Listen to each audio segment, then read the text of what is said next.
Niyanata sa naghinapos na panahon, ang kaliputan sama sa taong masakiton. Nagkagrabi og himalat yun karon, ang kagawmidaghan nga daw dili na mapupungan. Luwason tang atong kaugalingon, gikan sa yawan nga buluhaton. Hiusahan ta pagluwas ang katawhan, nga nagyanang sa pagkadautan.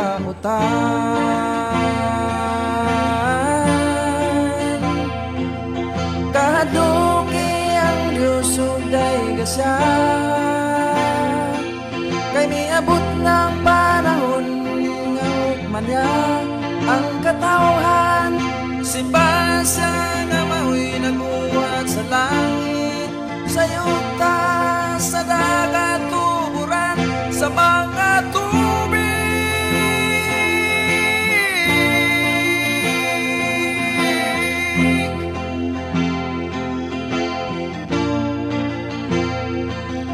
Karon dili og mapakay, ulahin na ang paghilak sa pagpasulong, pagbagho. Ibuhos ta kusog panahon o bahandi, kay kung ulahin na di na mapuslan pa. Kay kung kambalay na balit at kung natayo, kabalayan na himong kaming awan. Mga katawhan ng namatay ng aanon,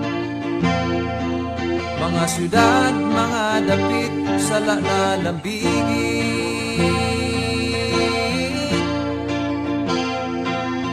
Kahaduki ang Diyos ugday gasya, kay miabot ng panahon nga hukman niya ang katawhan. Simba siya nga mao'y nagbuhat sa langit, sa yuta, sa dagat, tuburan, sa mga tubig.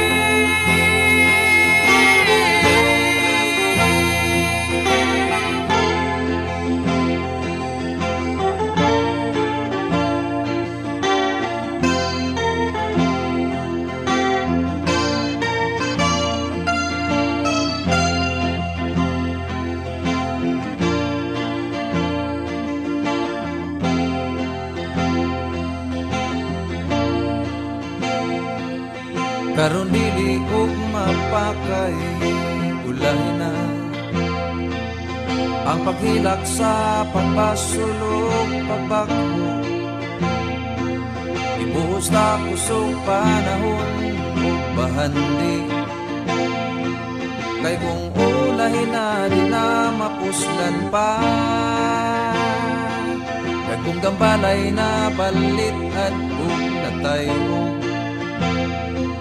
kabalayan na himong kaming awan. Mga katawhan ng amatay mga anod, mga syudad, mga dapit sa lalambigit.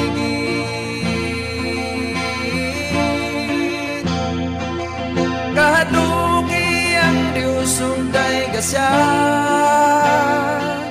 kay miabot ng panahon nga hukman niya ang katawhan.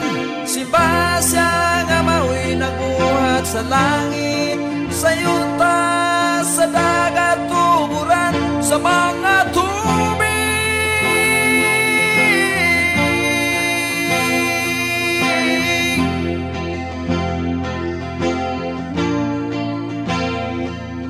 Karon dili og mapakay, ulahin na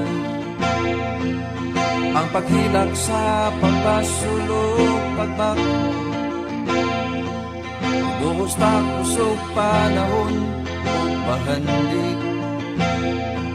Kay kung ulay na rin na mapuslan pa,